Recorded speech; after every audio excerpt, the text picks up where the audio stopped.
নমস্কার, শুভ সন্ধ্যা। আজকের আলোচনায় আমরা আবার অরিন্দম রায়ের সঙ্গে উপস্থিত হয়েছি।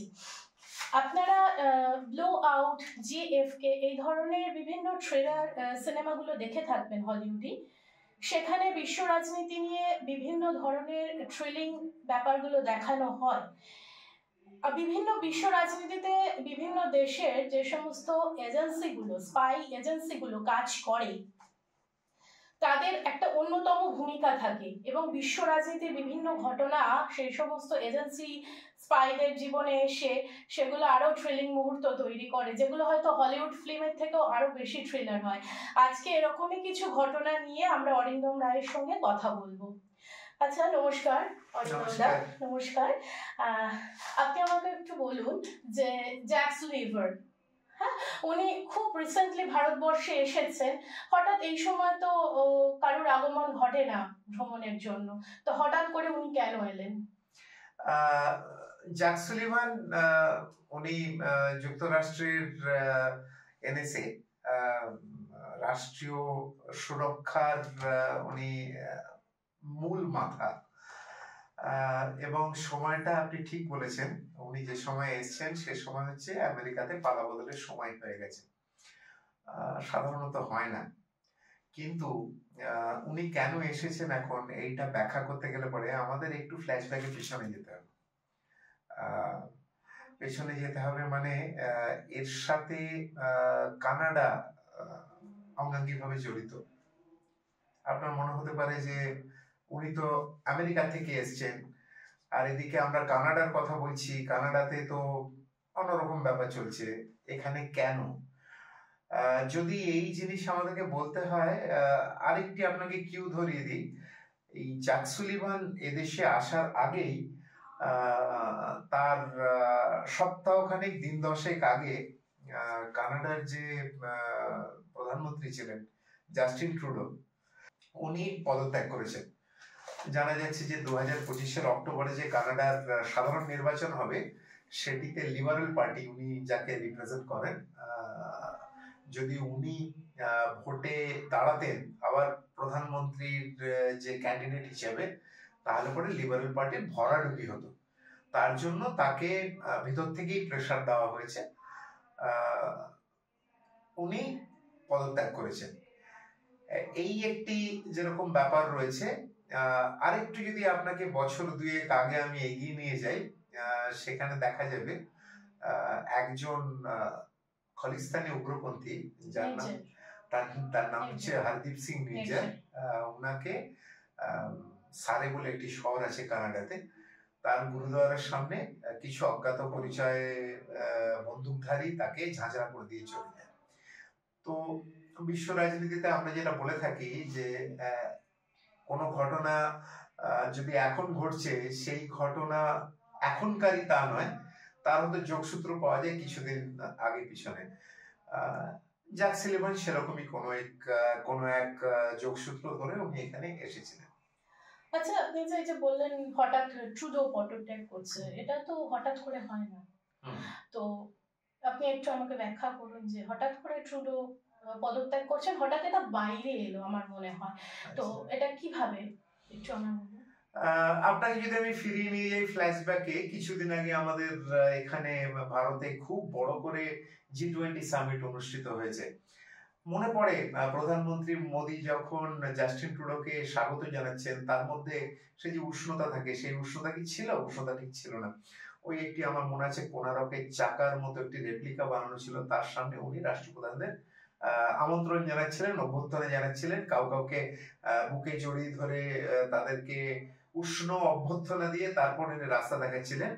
কিন্তু জাস্টিন ট্রুডো যখন আসেন, জাস্টিন ট্রুডোর সাথে একটা কোল্ড হ্যান্ডশেক হয়ে যা ওখানে ছবি টবি তোলা হয় সেগুলো হয়েই ছিল।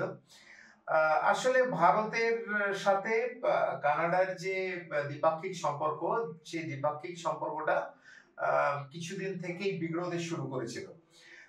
তার মূল কারণ হচ্ছে যখন কানাডাতে 2015 থেকে এই জাস্টিন ট্রুডোর যে পার্টি, এই পার্টির নাম হচ্ছে লিবারেল পার্টি। লিবারেল পার্টি তারা তাদের সরকার চালাচ্ছিল।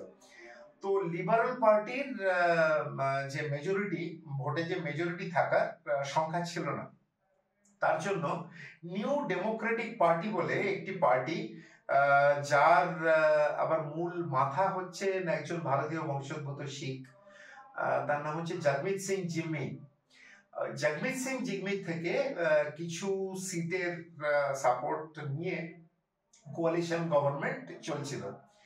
এবার এই জগমিত সিং জিম্মি আবার এই খলিস্তানি চিন্তাধারায় খুব বেশি রকম উদ্বুদ্ধ, এবং সে জাস্টিন ট্রুডো সরকারের উপর চাপ সৃষ্টি করছিল যে ভারতের বিরুদ্ধে বিভিন্ন রকম স্টেটমেন্ট দেওয়া, সেখানে এই স্বল্প সংখ্যক শিখ সম্প্রদায়ের উপর ভারতের যে সংখ্যাগুরু হিন্দু সম্প্রদায় কিরকম ভাবে অত্যাচার করছে, শিখদেরকে তাদের যে বেসিক হিউম্যান রাইট সেগুলো থেকে কিভাবে তাদেরকে বঞ্চিত করা হচ্ছে, এগুলো নিয়ে পরের পর স্টেটমেন্ট আসছিল।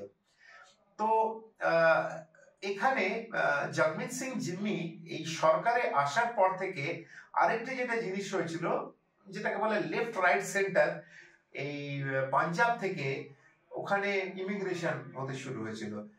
বিভিন্ন পাঞ্জাবের যারা জনগণ, তাদের মধ্যে হয়তো কারুর মধ্যে আবার ক্রিমিনাল ব্যাকগ্রাউন্ড রয়েছে কিছু কিছু, তাদের একদম কানাডাতে চলে যাওয়ার ভিড় শুরু হয়ে গেছিল।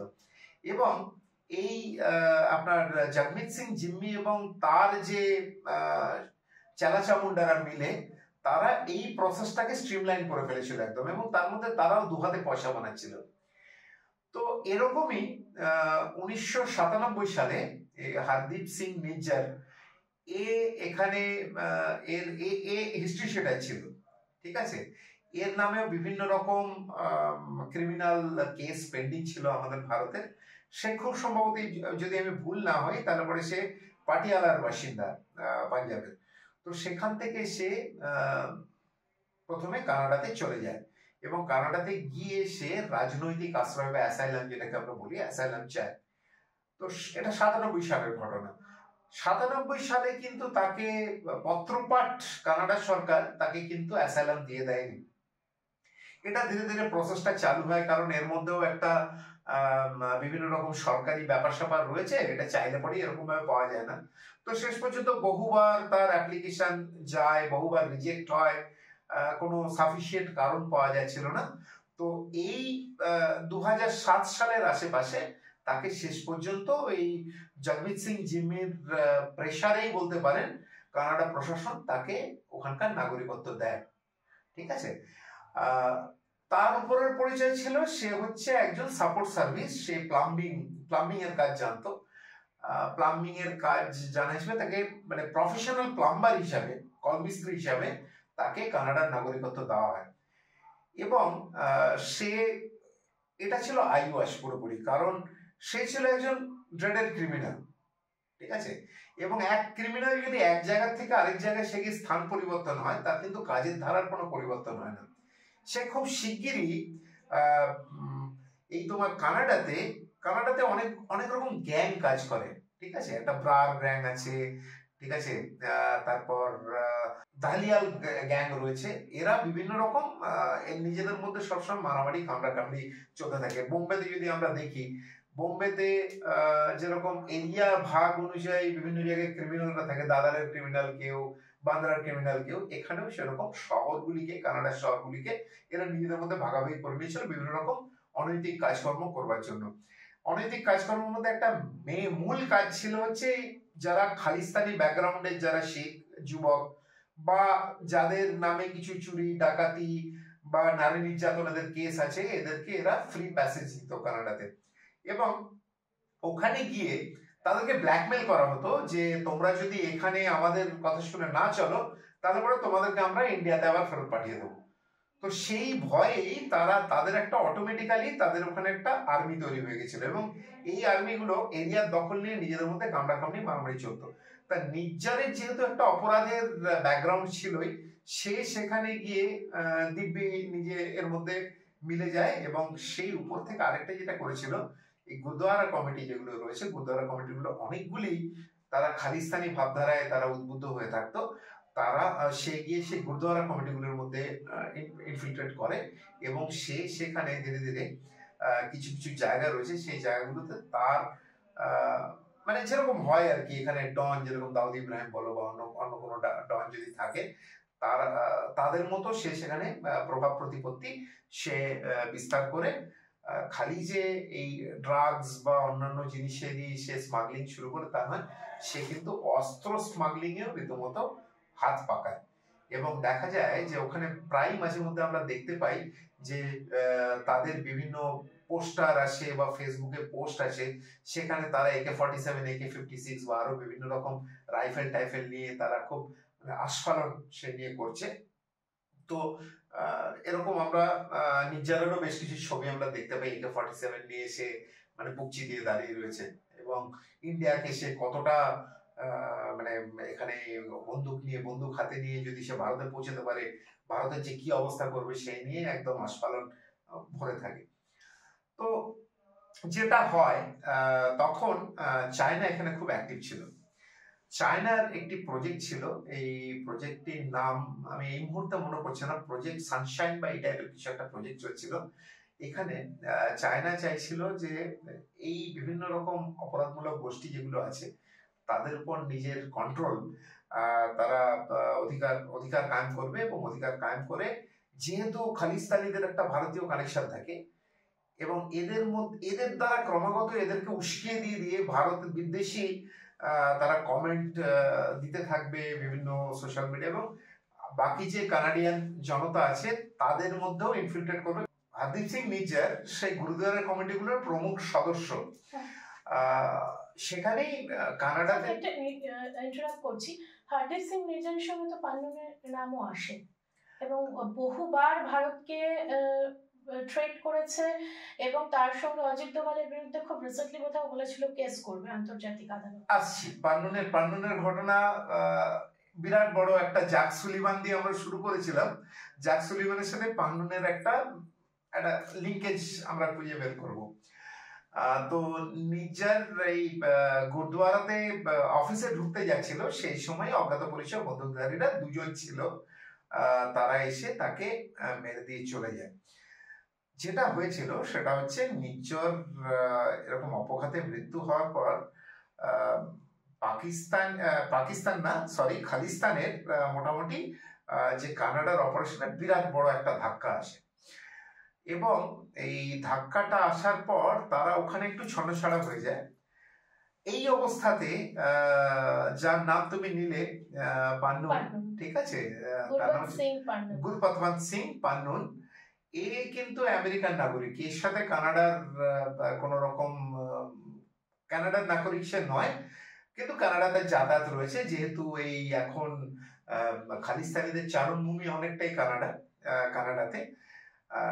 এ পেশায় উকিল, লয়ার, কিন্তু এ একটি শিখস ফর জাস্টিস বলে একটি খালিস্তানপন্থী অর্গানাইজেশন সে আমেরিকাতে চালু করে, এটি আমেরিকাতে রেজিস্টার্ড, এবং এখানে এ সব সময় এই যেটা একটু আগে আমরা আলোচনা করছিলাম, ভারতীয় প্রশাসনকে ধমকানো চমকানো। এই কিছুদিন আগেও এখন তো কুম্ভ মেলা চলছে, কুম্ভ মেলাতেও খালিস্তানিরা যে কত ওখানে উৎপাত করবে এবং তারা কিরকম ভাবে ওখানে অ্যাকশন করবে, রক্তগঙ্গা বইয়ে দেবে, সেই সব নিয়ে সে গরম সে কিছু রেকর্ডেড স্টেটমেন্ট সে করেছিল। যেটা বলছিলাম, এই যখন নিজ্জারের এই ঘটনাটা ঘটে এবং এখানকার কানাডার যে খালিস্তানপন্থী যে জনতা, অপরাধী জনতা, তারা উগ্রপন্থী, প্রথমে তাদের পরিচয় পরে আসে, তারা অপরাধী প্রথমে। নিজ্জার ছিল তাদের একজন কিংপিন। নিজ্জার মারা যাওয়ার পর তাদের হাতে খানিকটা ঘা লাগে, এবং এই অবস্থাতে পান্নুন এখানে এন্ট্রি নেয়। এই ব্যাপারে সে ভারতীয় সরকারের বিরুদ্ধে গরম ভাষণ সে দিতে শুরু করে, এবং দিতে এরকম অবস্থা দাঁড়ায় যেটা একটু আগে আমরা শুনছিলাম, মানে তুমি বললে, সে বলে যে ভারত সরকারকে কোর্টে টেনে নিয়ে যাবে। সে যেহেতু নিজে অজিত দোভালের নাম নিয়ে আমেরিকার কোর্টে সেখানে কেস করা হবে। তো এই অবস্থাতে আরেকটি খুব ইন্টারেস্টিং ডেভেলপমেন্ট হয়। একটি 5 eyes 5 চোখ বলে একটি সিকিউরিটি এজেন্সি রয়েছে। সিকিউরিটি এজেন্সি হচ্ছে একটি আন্তর্জাতিক সিকিউরিটি সংস্থা, তাদের একটি কংগ্লোমারেট। এর মধ্যে 5টি দেশের প্রতিনিধিরা থাকে, আমেরিকা, কানাডা, নিউজিল্যান্ড, অস্ট্রেলিয়া এবং গ্রেট ব্রিটেন। ঠিক আছে, এই ফাইভ আইজ এর কোন একটি সামিট চলছিল। সেই সময় জাস্টিন ট্রুডো, যখন এই সামিটের পরে যখন প্রেস হয়, জাস্টিন ট্রুডো গিয়ে সে ফাইভ আইজ সামিটে বলে দেয় যে হরদীপ সিং নিজ্জার, আমাদের কানাডিয়ান শান্তিপ্রিয় নাগরিক, তার এই যে এরকম হত্যা, এই হত্যার পিছনে ভারতীয় সরকার এবং র রিসার্চ অ্যান্ড অ্যানালিসিস উইং, তার গভীর ষড়যন্ত্র আছে। এবং এই ষড়যন্ত্র বলে তোমার অজিত দোভালের মানে পুরোপুরি সুচারু পরিকল্পনাতে এটি দিল্লিতেই প্ল্যান করা হয়েছিল এবং শেষ পর্যন্ত এই নির্জারের মানে পান্নু এবং নির্জারের তো হত্যা বটেই, এবং এর মধ্যে আরেকটি জিনিস আমি মিস করে গেছি, পান্নুর উপর হঠাৎ করে একটা অ্যাটেম্প্ট হয়ে যায় আমেরিকাতে, একটা অ্যাটেম্প্ট হয়েছিল এবং সেটা নিয়ে ওয়াশিংটন পোস্টে আমি পরে আসছি। ওয়াশিংটন পোস্টও আছে এখানে, প্রত্যেকটি সূত্র ধরা, প্রত্যেকটি জিনিসই এর মধ্যে ইম্পর্টেন্ট। ওয়াশিংটন পোস্ট আরেকটু পরে এসেছিল। খবরটা রটে গেল যে পান্নুন মারা গেছেন, কিন্তু আসলে পুরো ব্যাপারটাই একটি চোখে ধুলো দেওয়া অপারেশন ছিল। ওখানে একটি কার বোম নিয়ে বিস্ফোরণ ঘটানো হয়েছিল এবং পান্নুন তার 1-1.5 কিলোমিটারের মধ্যেও ছিল না, এটা পুরোটাই চোখে ধুলো দেওয়ার জন্য হয়েছিল। তো ফাইভ আইজ এর যখন এই সাংবাদিক সম্মেলন করছেন বৈঠকের বাইরে ট্রুডো, তখন ট্রুডো বললেন যে নির্জার আমাদের দেশের নির্জারকে তো বটেই, এখন রয়ের এত বড় সাহস বেড়ে গেছে যে তারা আমেরিকাতে গিয়ে একজন আমেরিকান নাগরিক গুরপাত্তান সিং পান্নুনকে তার উপরও প্রাণঘাতী হামলা করছে।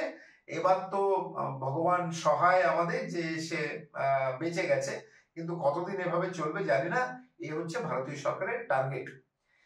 এইটি বলার পর তো হইচই শুরু হয়ে যায়, এবং হইচই শুরু হয়ে যাওয়ার পর সারা দুনিয়াতে এত হইচই হয়।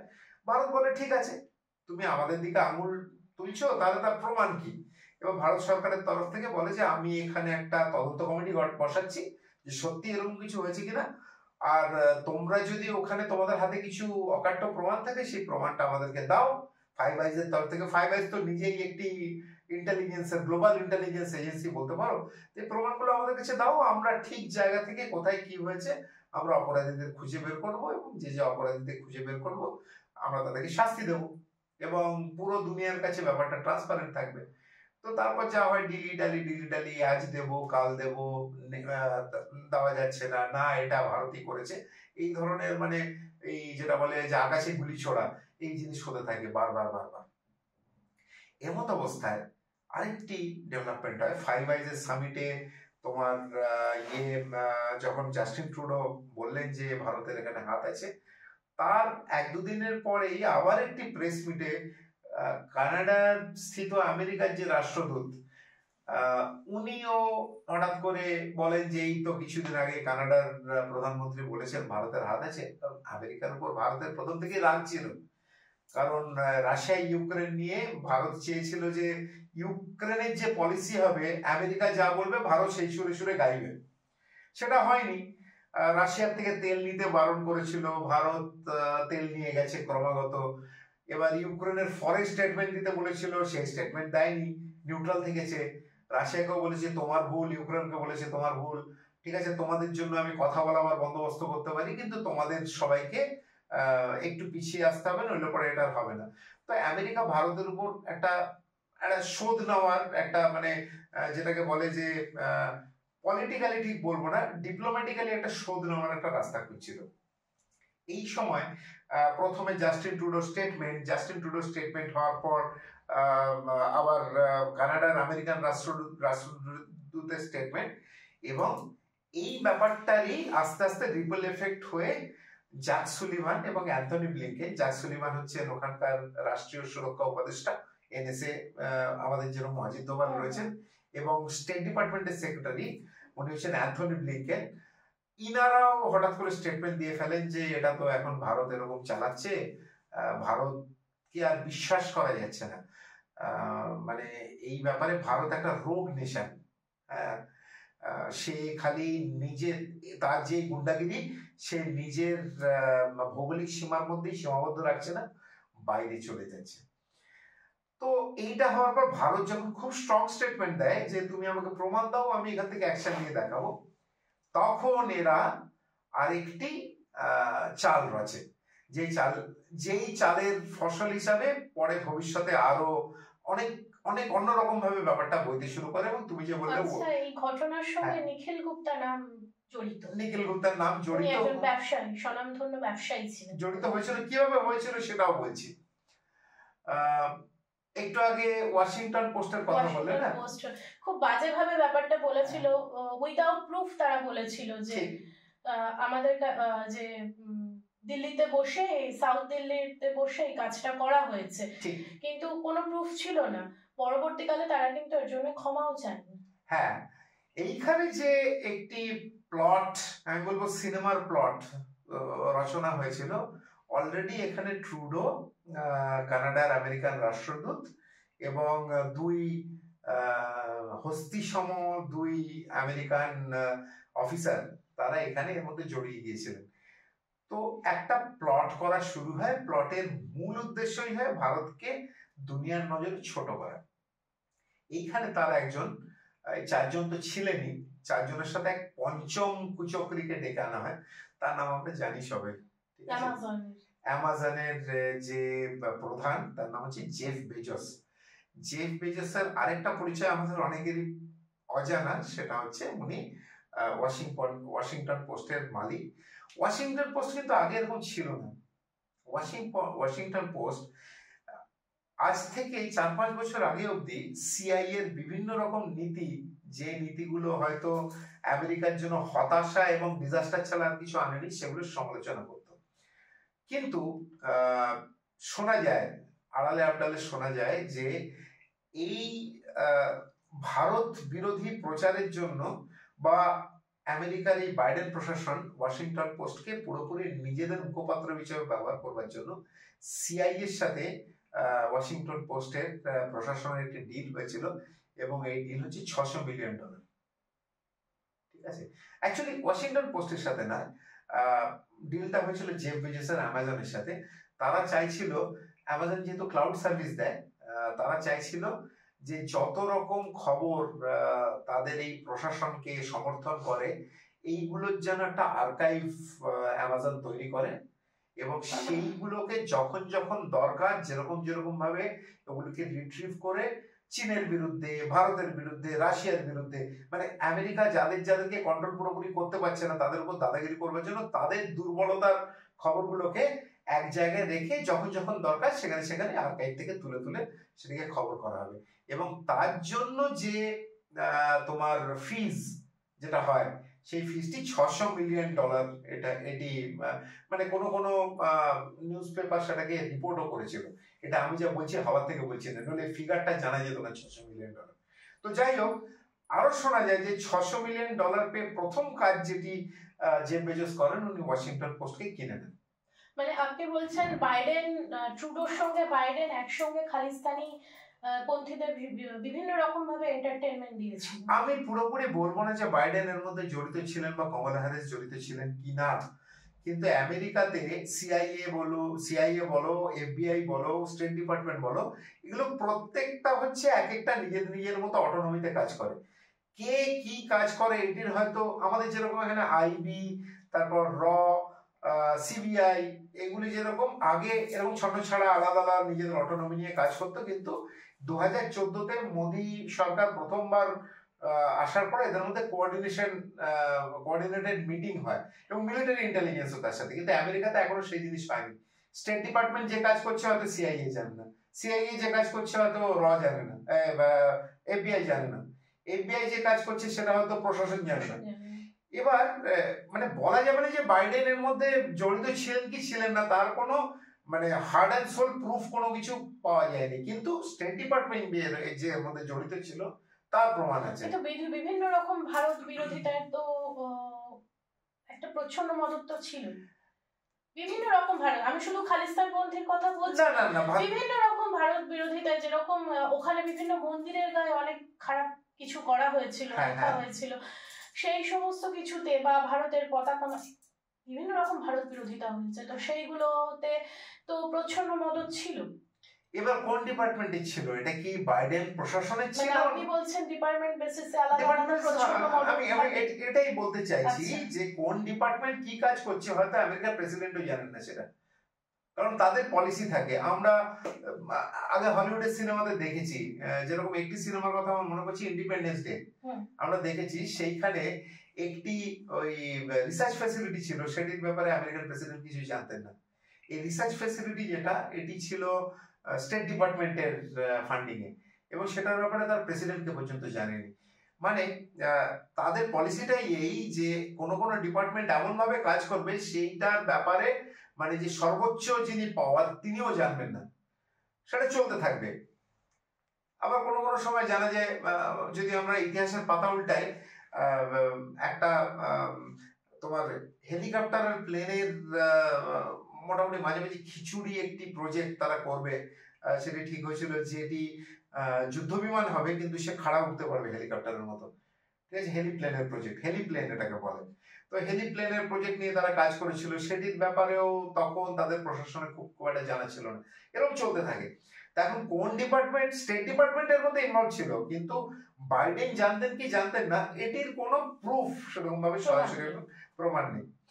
তো যেটা হয়, ওয়াশিংটন পোস্টে যেটা বলছিলাম, জেফ বেজোস এই $600 মিলিয়ন ডিল হওয়ার পর ওয়াশিংটন পোস্ট পত্রিকাটিকে কিনে নেন এবং এটিকে মোটামুটি এই ডেমোক্রেটিক গভর্নমেন্টের মাউথপিস হিসেবে প্রচার করতে শুরু করেন এবং অত্যন্ত তীক্ষ্ণ আক্রমণ, যেটাকে বলা হয় তীক্ষ্ণ আক্রমণ, কোনো চায়নার পলিসির উপর, কোনো আমেরিকান পলিসির উপর, কোনো ইন্ডিয়ান পলিসির উপর ক্রমাগত প্রচার অপপ্রচার এই চলতে থাকে, চালাতে থাকে। তো এই ঘটনার পরিপ্রেক্ষিতেও স্টেট ডিপার্টমেন্ট থেকে বলা হয় যে এমন একটি খবর তৈরি করতে হবে যার মধ্যে রকে এখানে পুরোপুরি আমরা ইনভলভ করতে পেরেছি দেখানো যায়। তো তারা কি করে, তারা ইনভেস্টিগেটিভ জার্নালিজমের নামে তারা একটি সিরিজ ছাপাতে শুরু করে এই নির্জরের হত্যাকাণ্ড সম্পর্কিত, এবং সেখানে তারা পুরো ভারতের কোনো প্রমাণ না দিতে পারলে বড় ভারতের অমুক ডিপার্টমেন্ট, আমাদের ইন্টারনাল সোর্সের কাছ থেকে আমরা খবর পেয়েছি ভারতের সাউথ ব্লকে অজিত দোভালের উপস্থিতিতে এই মিটিং এ নির্ঝর যেহেতু তাদের নাকের উপর দিয়ে উঠে যাচ্ছিল, নির্ঝরকে বধ করার পরিকল্পনা হয় এবং এই পরিকল্পনাতে ব্যাপারটাকে খুব গোপন রাখা হবে বলে তারা একদম নতুন করে টিম তৈরি করে এবং এই নতুন টিম করা হয় একজন রিটায়ার্ড এজেন্ট, তার নাম ছিল সামন্তকে ডাকা হয় এবং তাকে অজিত দোভাল নিজে ইনস্ট্রাকশন দেয় যে এই নির্ঝরকে তোমরা এবং পাণ্ডুকে সরাও, এরা না হলে পরে এরা আমাদের পলিটিক্যালি এরা আমাদের বিপদ সৃষ্টি করছে। এবার তারা কিছু কিছু ভুয়ো নাম নিয়ে আসে, সেই ভুয়ো নামের মধ্যে একটি নাম ছিল তার নাম ছিল যাদব, কিছু একটা যাদব, ঠিক আছে। এই যাদবকে বলে দায়িত্ব দেওয়া হয় যে সেই যাদব বলে আবার সিআইএসএফ যে আছে তার থেকে রতে এসেছিলেন, এবং এই যাদবকে বলা হয় যে তুমি এই নির্ঝর এবং পাণ্ডুকে মারাবার চেষ্টা করো এবং তার জন্য তুমি তোমার অ্যাসেট ডেভেলপ করো। তখন বলে যাদব আবার তার যে ইউরোপিয়ান অ্যাসেট আছে এইখানে প্রথম নিখিল গুপ্তার নাম আসে। বলা হয় যে এমন একজন এই যাদব সে একদমই তার ইন্টেলিজেন্স সম্পর্কিত ট্রেনিং ছিল না এবং সে খুব তাড়াতাড়িতে এই অপারেশন শেষ করতে হবে তার প্রেশার ছিল বলে সে যাকে তাকে একজন এজেন্ট সে রেজ করে এবং সেই এজেন্ট হচ্ছে নিখিল গুপ্তা। আচ্ছা, ঠিক আছে। এবং এই নিখিল গুপ্তাকে সে চেকোস্লোভাকিয়ায় পোস্টেড, চেক প্রজাতন্ত্রে সে পোস্টেড, এবং নিখিল গুপ্তাকে দায়িত্ব দেওয়া হয় যে সে এমন কোন লোককে খুঁজে বের করুক যে এই নির্ঝর এবং পাণ্ডুকে তারা মারতে পারবে। এবং সেখানে বলে নিখিল গুপ্তা একজন অ্যাসেটকে খুঁজে বের করে, সে আবার কাকতালীয় ভাবে আমেরিকান সিটিজেন, আমেরিকান নাগরিক, এবং সে বলে ড্রাগ কন্ট্রোল ডিপার্টমেন্ট যে আছে সেখানকার নাগরিক, তারও ডিপ্লোম্যাটিক কিছু কিছু মানে ভালো তার পৌঁছ আছে, তাকে বলে ট্যাপ করা হয়। এই ডিল বলে হয় $1 মিলিয়ন। এবং এগুলো সব গল্প, মানে যেরকম আমাদের স্ক্রিপ্ট রাইটাররা সিনেমা স্ক্রিপ্ট লেখেন সেরকম। তার মধ্যে বলে $15,000 তাকে ওইখানেই বসে বসে দেওয়া হয় চেকোস্লোভাকিয়ায়, চেক প্রজাতন্ত্রে। এবং সেখান থেকে বলে এই যে যাদব ছিল, যাদবের সাথে ভিডিও কল করে কথা বলানো হয়, এবং সেটা বলে যাদব তখন রয়ের অফিসে বসে রয়েছে এবং আরো বিভিন্ন অফিসারকে তখন দেখা যাচ্ছে ভিডিও কলে। উনি বলেন যে একে এক্ষুনি $15,000 দিয়ে দাও, এবং $15,000 তারপর তাকে নিখিল গুপ্তা পেমেন্ট করে। পেমেন্ট করার পর সে ওখান থেকে চলে যায়।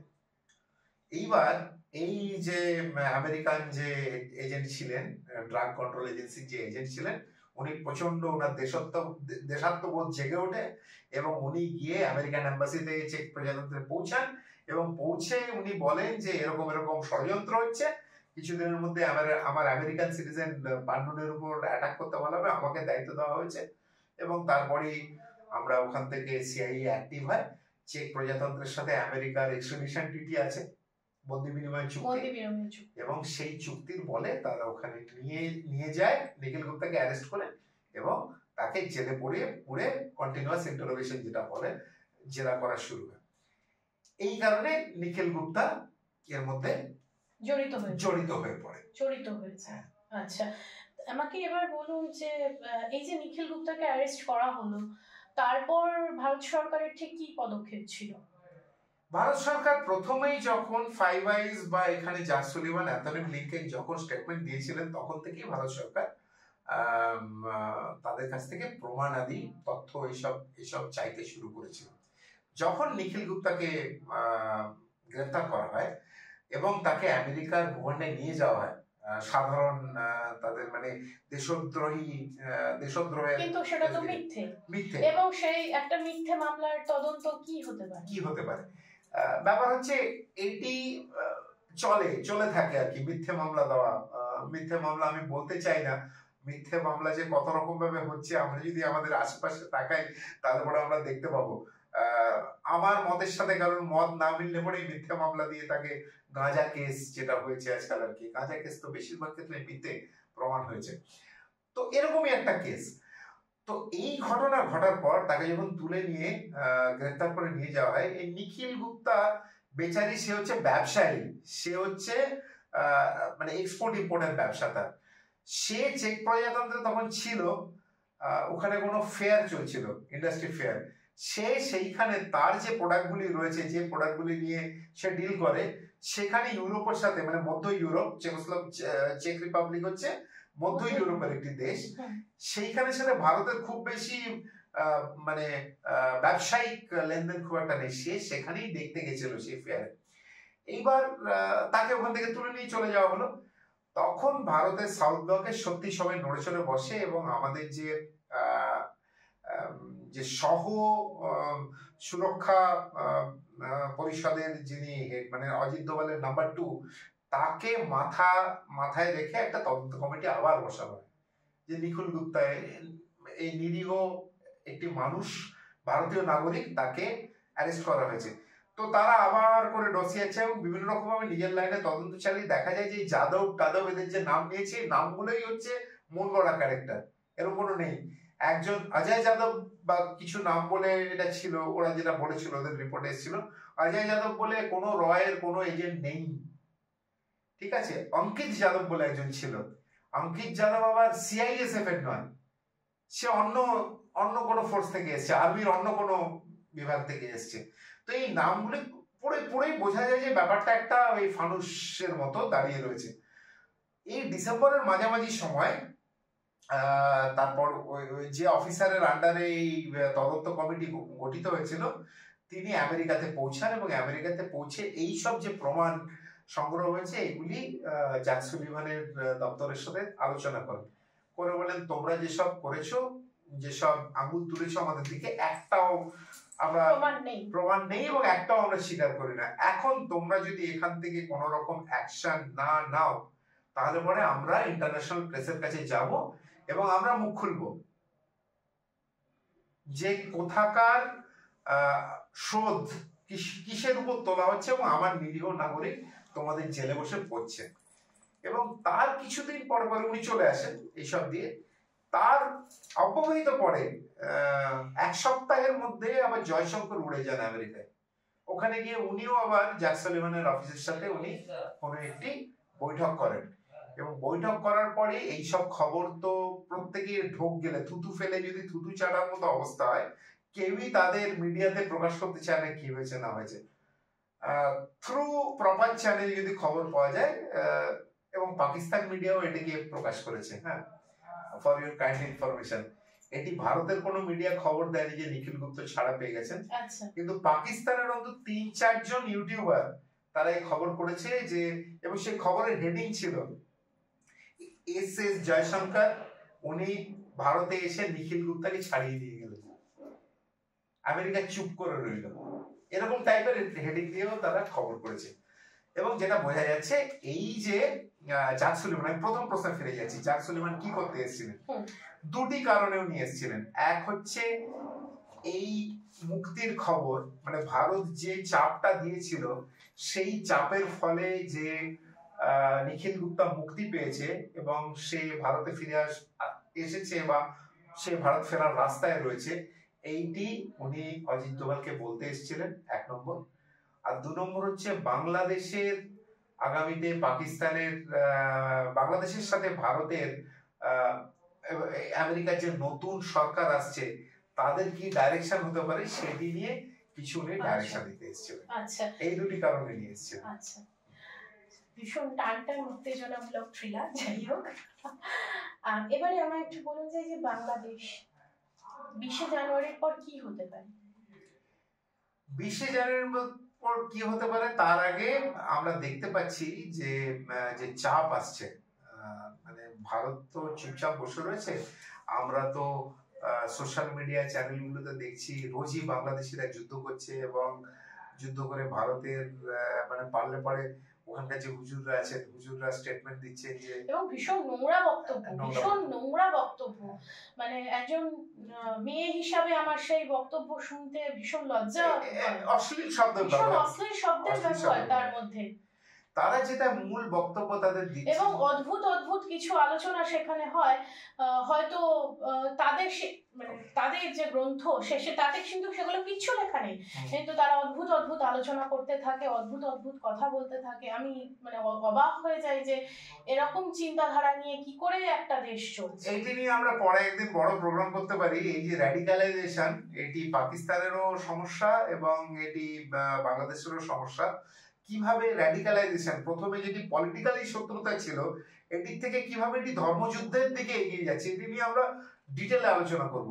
কিন্তু যেটি কাটিং লং স্টোরি শর্ট, যেটা আমি বলতে চাইছি, হুজুরদের বিভিন্ন রকম যে তাদের যে উগ্রতা, তারা যে বলছে যে আমার এখানে মিসাইল প্লেন যায়নি অ্যাটাক করতে আসুক, আমার 18 কোটি তৌহিদি জনতা আছে, 18 কোটি তৌহিদি জনতার হাতে যদি লাঠি ধরিয়ে দেওয়া যায় তাহলে পরে ভারত হাঁটু কেটে বসে পড়বে। এই জিনিসগুলো যে চলছিল, এই জিনিসে দেখতে পাবে যে আস্তে আস্তে এগুলো কমছে। এবং যেটা খুব সাইলেন্টলি বিএসএফ যেটা করছে, প্রত্যেকটি জায়গায় বর্ডারে বেড়া, কাঁটাতারের বেড়া বসানো, কিন্তু সেটা নিয়ে তো ঝামেলাও হয়েছে। এবং খুব রিসেন্টলি বোধহয় বিএসএফ এর এরকম বলা হচ্ছে, কারণ ভারতে বিভিন্ন মতবাদের লোক থাকে, তো বিশেষ মতবাদের লোকেরা বলছে যে তার বিএসএফ এর রাইফেল ধরে টেনেছে ওরা, তো বিএসএফ যে কেন কিছু করলো না, কিছু করতে পারতো, বিএসএফ শুধু খালি বন্দুক নিয়ে কি করে, এবং বিভিন্ন ধরনের আর কি কৌতুকপূর্ণ উৎসাহ করে চলেছে। তো এবং ওই দিকে যে জনগণ, তাদেরকে তো মনে হয় উস্কানো হয়েছে এটা করার জন্য। দুটো ব্যাপার, তারা নিজে থেকেই করেছে। দুটো ব্যাপার আছে। কারা দিচ্ছে এটা? কি বাংলাদেশের মিডিয়াতে রিপোর্ট হচ্ছে? না, মিডিয়াতে রিপোর্ট হচ্ছে না, হচ্ছে ওখানকার কিছু ইউটিউবার ব্লগার। এবার ইউটিউবার, তুমিও জানো আমিও জানি, ইউটিউবারের কাছে যত কমেন্ট পড়বে, যত লাইক হবে, যত রিচ বাড়বে, তার তত কালচার মূল্য আসবে, তার পয়সা আসবে। ভারতীয়দের যদি, ভারতের সংখ্যা অনেক বেশি, ওরা যদি 18 কোটি থাকে, 18 কোটি নয় বাড়িয়ে বলে 15-16 কোটি রয়েছে যে জনতা, এবং ভারতের 140 কোটি, তার যদি, এবং তার মধ্যে হচ্ছে 80% কাছাকাছি 78% মতো হিন্দু। এবার এইগুলি বলে যদি ভারতীয়দের উত্তেজিত করা যায় এবং তারা যদি কমেন্ট দেয় সেখানে, সেই কমেন্ট হলে পরে তার রিচ বাড়ে, ভাইরাল হয়, সে বেশি কাঞ্চনমূল্য পয়সা ইনকাম করে। ঠিক আছে, এইগুলোতে যে তাদের সরকার তাদেরকে সরকারের স্ট্যান্ড, তার কিন্তু একটা কথা বলুন, বারবার তো পতাকা মিটিং হচ্ছে, পতাকা মিটিং হওয়ার পরে তারপরে বেড়া দেওয়ার কাজ শুরু হচ্ছে, সেখানে বিজেপি এসে বারবার বিএসএফ কে আটকাচ্ছে যে না তোমরা এখানে বেড়া দেবে না বা এটসেট্রা। তাদেরকে করতেই হবে। এবং কেন?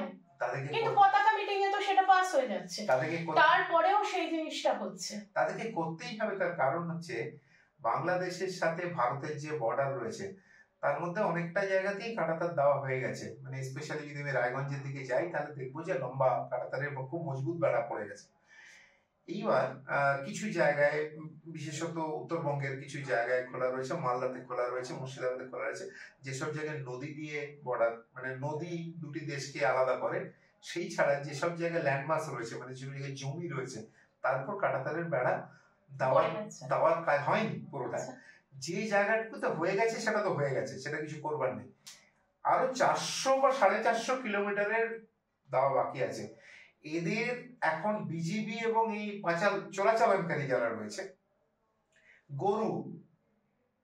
গরু পাচার অলরেডি এটা 1/10 হয়ে গেছে। আগে যা হতো, আগে তো নদীর মধ্যে ফেলে দেওয়া হতো গরুকে, সেখান থেকে ভেসে ভেসে ওরা আবার ওদিকে হ্যান্ডলার আছে তারা তুলে দিত। গরু বলো, ফেন্সিডিল বলো, নেশাজাত দ্রব্য বলো, চাল ডাল তেল নুন বলো, সোনা বলো, ঠিক আছে, এই যে যতটুকু জায়গা রয়েছে সেইটুকু জায়গার উপর প্রেসার বেড়ে গেছে। এখন এই জায়গাটুকুকেও যদি, যতটুকু রাস্তা দিয়ে চলাচলন চলছে, এইটুকু জায়গাকেও যদি বন্ধ করে দেওয়া হয় তাহলে ওদের কি হবে? ওরা তো না খেয়ে মরবে। ঠিক আছে, এবং এই কারণে বিজিবির সাথে তারা হ্যান্ড ইন গ্লাভস, বিজিবিকে পয়সা দিয়ে, এদিকে যেরকম বিএসএফ এর মধ্যে তাও দেশাত্ম, তাদের মধ্যেও যে ইয়ে নেই আমি বলবো না, ব্ল্যাক শিট নেই তা বলবো না, কিন্তু অনেকটা কম। কিন্তু ওখানে হচ্ছে ওপেন, তারা বলেই দিয়েছে তাদের ঘোষিত পলিসি যে গরু ছাড়া বাকিগুলো নিয়ে আমরা কন্ট্রোল করবো। গরু হচ্ছে তাদের খাদ্য। ঠিক আছে, তো এই গরু পাচার বন্ধ হয়ে গেছে। তবে এটাও বলে রাখি, কোনো চ্যানেলে আসছে না এখনো খবরগুলো, গত 7 দিন থেকে 10 দিন সময়ের মধ্যে প্রায় 18 থেকে 20 জায়গায় গুলি চলেছে, বিএসএফ গুলি চালিয়েছে, এবং তাতে প্রায় 7 থেকে 8 জন মারা গেছে চোরাচালানকারী। আচ্ছা, ঠিক আছে, এবং এটি ভারতের টাফ স্ট্যান্ড। ওরা চাইছে পায়ে পা লাগিয়ে বিএসএফ মুভ করবে ফোর্স হিসাবে, কিন্তু এইখানে রেস্ট্রেন্ট দেখানো হচ্ছে 20 তারিখ অব্দি। অন্তত 20 তারিখের পর কি হবে সেটা পড়া দেখা যাবে। এই কাঁটাতারের বেড়া যেখানে যেখানে লাগাতে যাবে, 20 তারিখ অব্দি বলছে বারবার। এটা কি ট্রাম্প? হ্যাঁ, people are waiting for Trump. হ্যাঁ, কিন্তু সাথে সাথেই কিছু হবে না, ম্যাজিক সেও হাতে ম্যাজিক দণ্ড নিয়ে আসবে না।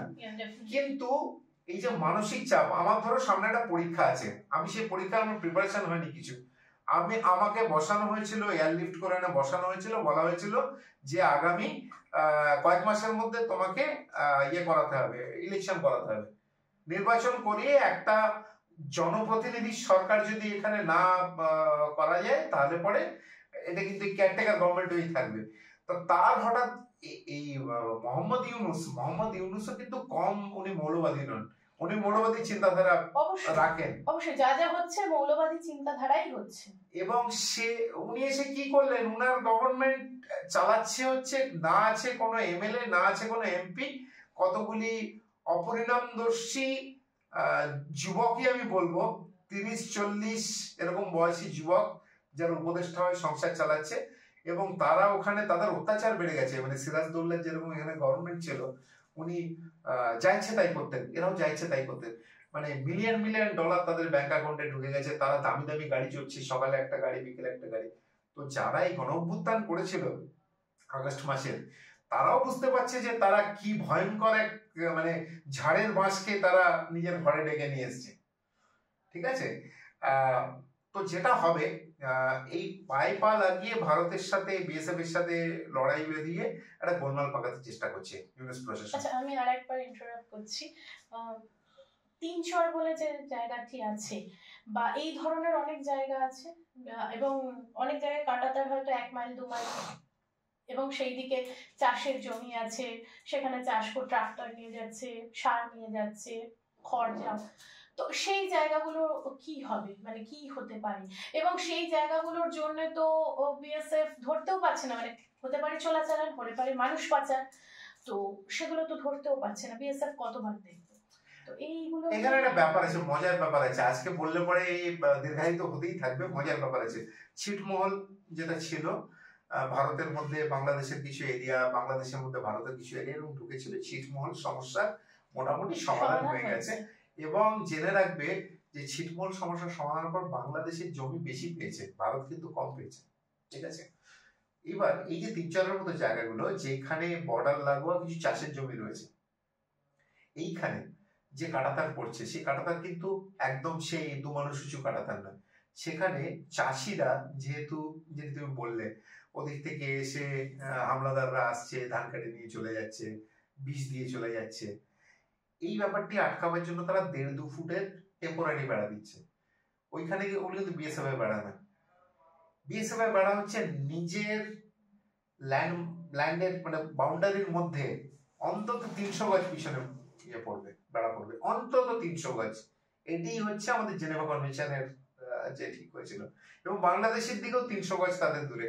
এই মাঝখানে যে একটা অংশ চাষের জমি আছে, যেটা ডাউকি গেলে দেখা যায়, হ্যাঁ, এই চাষের জমিতে যেখানে যার জমি আছে তার সেরকম তারা নিজেরা ভাগ করবে এবং সেখানে সেখানে চাষ হবে। কিন্তু মুশকিলটা হচ্ছে টেম্পোরারি বেড়া লাগাতে বিজেপি দিচ্ছে না, এক্স্যাক্টলি লাগাতে দিচ্ছে না, কারণ তাদের যে যাতায়াত ওখানে, আরে কাঁটাতারের বেড়া তো অনেক দূরের কথা, মানে এলইডি লাইট লাগাতে দিচ্ছে না, সোলার লাইট লাগাতে দিচ্ছে না। কিন্তু বিএসএফ এখন খুব টাফ স্ট্যান্ড নিয়েছে, তারা কিন্তু গুলি চালাচ্ছে, এখন আর ফাঁকা গুলি চলছে না। তো এই জিনিস আস্তে আস্তে যত 20 তারিখ এগোবে বা 20 তারিখের পর আস্তে আস্তে যখন ট্রাম্প প্রশাসন একটু একটু করে কাজ করতে শুরু করবে, হয়তো ওভারনাইট কিছু চেঞ্জ হবে না, কিন্তু এই যে যে মানে বলদীপ্ত লাফালাফি, হ্যাঁ, এই জিনিস আস্তে আস্তে বন্ধ হতে বাধ্য। এক্ষেত্রে চিন্ময় প্রভুর বা যে সমস্ত সন্ন্যাসীদের ওখানে অ্যারেস্ট করা হয়েছে এবং তাদেরকে উকিল দেওয়া হচ্ছে না বা উকিলকে কাজ করতে দেওয়া হচ্ছে না, এবং ওখানের কোর্টও যতদূর মৌলবাদীদের সপক্ষে আছে, তো এখন চিন্ময় প্রভুর ঘটনা বা বিষয়টা একটু যদি বলেন ছোট করে, কারণ এটা তো অনেক বড় বিষয়, আপনি যদি ছোট করে একটু বলেন 5-10 মিনিটের মধ্যে। চিন্ময় প্রভুকে আরো বেশ কিছুদিন তাদের মানে তারা জেলবন্দি করে রাখবে, তবে ছাড়তে বাধ্য হবে যদি না এর মধ্যেই সরবজিৎ সিং এর মতো কিছু একটা হয়ে যায়, ওনার যদি যান প্রাণের উপর যদি হামলা না হয়। চিন্ময় প্রভুকে আটকিয়ে রাখার কোনো যেটাকে লিগাল বেসিস আমরা বলি, লিগাল বেসিস নেই, এবং এই যে ও বিচার পাচ্ছেন না উনি, এই ব্যাপারটাও এখন কিন্তু ইন্টারন্যাশনাল মিডিয়ায় ভালো মতো ফ্ল্যাশ হয়ে গেছে। ভারতের চাপ আছে এই ব্যাপারে বোঝা যাচ্ছে, কারণ চিন্ময় প্রভুর যে আইনজীবীরা ছিল এই 2 দিন বা 3 দিন আগে তাদের প্রায় বেশ 10-15 জনের তাদের কোর্ট রেহাই দিয়েছে। খুব সম্ভবত আজকে এই সপ্তাহে চিন্ময় প্রভুর কেস ওঠার কথা ছিল, ছাড়বে কিনা আমার মনে হয় না ছাড়বে। যতদিন পারা যায় তারা এটিকে আটকিয়ে রাখবে, এবং এটি হচ্ছে একটি স্ট্যাটাস কো। যদি বিচার না হয় তারিখ পাওয়া একটা, এই তারিখ করে যতদিন সম্ভব তারা টেনে যাবে, কারণ চিন্ময় কৃষ্ণ প্রভুর যে অপরাধ, তাদের চোখে অপরাধ এটা, সেটা হচ্ছে উনি মাইনরিটি জনতা বা যে সংখ্যালঘু জনতা তাদেরকে উনি একসাথে তলায় আনতে শুরু করছিলেন। আর যখন মাটিতে দেওয়ালে পিঠ থেকে যাওয়া মানুষ যখন অ্যাগ্রেসিভ হয়ে একসাথে তলায় আসে, মাফ করবেন, তখন কিন্তু এই ব্যাপারটা যথেষ্ট ভয়, কারণ তার জান প্রাণ মানের ভয় থাকে না, সে তখন খালি এগিয়ে যেতে পারে। তো চিন্ময় প্রভুকে যদি এখন তার ছেড়ে দেয় তাহলে পরে আবার করে এই জিনিসটি বেশি বেশি করে হবে। তবে বাংলাদেশের পার্বত্য চট্টগ্রামে ওখানেও যে বৌদ্ধ জনতা আছে তারাও বিদ্রোহ করতে শুরু করেছে আস্তে আস্তে। ওখানে আদিবাসীরাও দেখছিলাম কোনো প্রোটেস্ট আনছে। ওদের জানোই আদিবাসী বলে টার্ম কোনো টার্মই নেই, আদিবাসী বলে টার্ম ওরা ব্যবহার করে না। হ্যাঁ, এবং চট্টগ্রামের যারা পাহাড়ি জনগণ আছে, গারো, বেসিক্যালি গারোরা ওখানে, তাদেরকে মানুষের পর্যায়ে বোধহয় ফেলে না। সাঁওতালও আছে ওখানে, ওখানে বেশ কিছু আদিবাসী মূল নিবাসী যাদেরকে আমরা বলি তারা রয়েছে। তো এই নিয়ে আমরা ভবিষ্যতে বড় ইয়ে করতে পারি। বাংলাদেশের এই যে অন্তর্বর্তীকালীন সরকার, তার আয়ু হচ্ছে তো নাকি ভোটও করতে দেবে না শুনছি, এবং ভোট যাতে না করতে হয় সেজন্যই এই তাতে একটা সমস্যা আছে। ভোট যদি করতে যদি না পারে ততক্ষণ পর্যন্ত কিন্তু এই সরকারের কোনো মানে লিগাল প্রেজেন্স কিছু নেই। কারণ ভারত সরকারের সাথে যে কথা বলতে চাইছে, ভারত সরকার বলছে তোমার কোনো সরকারই নয়, এটি কেয়ারটেকার গভর্নমেন্ট, এর সাথে আমি কোনো কথা বলবো না পলিসি ম্যাটার নিয়ে। পলিসি ম্যাটারের জন্য গণতান্ত্রিক ভাবে নির্বাচিত সরকার তোমার হতে হবে। এবং এই স্ট্যান্ড ভারত যে নিয়েছে, এই স্ট্যান্ড কোনো এখন অব্দি কোন দেশ এদের এই কেয়ারটেকার গভর্নমেন্টকে কিন্তু বলেনি যে এই সরকার হচ্ছে ঠিক সরকার। তো এই সরকারের দিন হাতে গোনা, 6 দিন হতে পারে, 60 দিন হতে পারে, 6 মাস হতে পারে, ঠিক আছে, এই সরকার পড়বেই। এবং তখনই যে ইউনুস তো চলে যাবেন, ইউনুস পালিয়ে যাবেন, ঠিক আছে, কিন্তু এই উপদেষ্টা যারা রয়েছে, যারা ছড়ি ঘোরাচ্ছে, তাদের যে কি অবস্থা হবে। আরেকটা জিনিস বলার আছে, 20 তারিখে শেখ হাসিনা বাংলাদেশি আওয়ামী লীগ সমর্থকদের প্রতি ভাষণ দিতে চলেছেন, তার রেকর্ডিং চলছে এখন, সোর্স জিজ্ঞেস করো না, ঠিক আছে, 1-2 দিনের মধ্যে 20 তারিখের আশেপাশে সেটি চলে আসবে মার্কেটে। আচ্ছা, আর একটু বলুন, এখানে বাংলাদেশি প্রচুর আছে, অজস্র ধরা পড়ছে, অজস্র জাল পাসপোর্ট, আগেও ছিল, এখন একটু নাড়াচাড়া পড়েছে, কার্বলিক অ্যাসিড দিলে পরে কি হয়, সাপ কিলবিলিয়ে বেরিয়ে আসে, ঠিক আছে। এই কার্বলিক অ্যাসিড এতদিন ভেজাল কার্বলিক অ্যাসিড দেওয়া হতো। এখানে যা যা ক্রিমিনাল এখানে লুকিয়ে থেকেছে, খাগড়াগড়ের আমরা জানি, ঠিক আছে, ওখানকার জেএমবি ছিল, আরো বিভিন্ন উগ্রপন্থী এখানে বিভিন্ন সময় এসছে। এখানে আওয়ামী লীগেরই 2 মানে খুনোখুনি হয়ে যাচ্ছে, এমন অবস্থা, তাকে কেটে কুচি করে তাকে জলে ভাসিয়ে দেওয়া হচ্ছে। মানে বাংলাদেশের ক্রিমিনাল অ্যাক্টিভিটি একটা সেফ হেভেন ছিল আগে পশ্চিমবঙ্গ। কারণ এই কারণে যে দুটো খুব মানে নেবারিং এরিয়া, ওখান থেকে ক্রাইম করে এখানে চলে এসে লুকিয়ে থাকা যেত, এখানে ক্রাইম করে ওখানে চলে যাওয়া যেত, এখানকার পুলিশ কিছু করতে পারতো না। যেহেতু এখন এই নাড়াঘাটা যে পড়েছে, এই নাড়াঘাটা পড়ার পর ভারতের যে ইন্টারনাল সিকিউরিটি কনসার্ন এটা হয়েছে বলে ভারতের যে এজেন্সিগুলো প্রচন্ড অ্যাক্টিভ এখন। এবং আমি তো বলবো যে প্রথমবারের মতো এই 2011 থেকে তৃণমূল সরকার আছে, 2014 থেকে বিজেপি সরকার রয়েছে, এনডিএ সরকার রয়েছে, এই প্রথম এত ভালো এই ইন্টারনাল বা এক্সটার্নাল সুরক্ষা এজেন্সিগুলোর মধ্যে এত ভালো কোঅর্ডিনেশন হচ্ছে। এবং কাশ্মীরের উগ্রপন্থী ক্যানিং থেকে অ্যারেস্ট হচ্ছে, ভুয়ো পাসপোর্ট বা ভুয়ো দলিল বানাবার দালাল অ্যারেস্ট হচ্ছে। এই জিনিস চলতে থাকবে, কারণ মনে হয় দেরিতে হলে পরেও তাপস কুম্ভকর্ণের ঘুম ভেঙেছে এবং তারা বুঝতে পারছেন যে এটি আমরা বারুদের স্তূপের উপর বসে আছি। এই জিনিস চলবে, সারা ভারতে চলছে। এবং রোহিঙ্গাদের উপর বেছে বেছে তাদেরকে, আসামে তো অলরেডি হচ্ছেই, এবং আরো বিভিন্ন জায়গাতে এদের উপর, রোহিঙ্গাদের উপর টার্গেটেড এদেরকে সেগ্রিগেট করে তাদের পুশ করার বন্দোবস্ত হবে বা এদেরকে আলাদা করা হবে। এই জিনিস হতে যাচ্ছে, যত তাড়াতাড়ি হয় তত ভালো, কারণ আমরা টাইম বোমের উপর বসে রয়েছি, টিকটিক করে ঘড়ি বাড়ছে।